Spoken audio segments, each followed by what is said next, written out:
Nagreklamo ako sa kanya, sir, nung dumating siya. Siyempre, nangailangan ako kahit alam ko na ilibin mas nandun yung galit ko.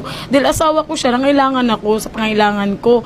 Yeah, boy. Tapos sabi ko, bakit ang lambot? Sabi ko, dapat nga matigas to Bunganga mo! ang katwiran niya, sir, siyempre, pagod ako, wala akong pahinga. Sabi ko, hindi naman to ganito Kung wala kang, tapos ang itim-itim mo pa, parang galing ka sa bundok, bumaba.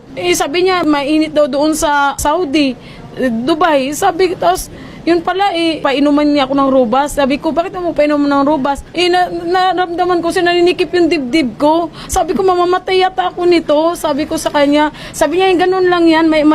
Sabi niya, inom lang daw ako ng tubig. Sabi niya, murah-murahin lang daw nabili niya, sir, kasi 100 ang yata o 100 mahigit.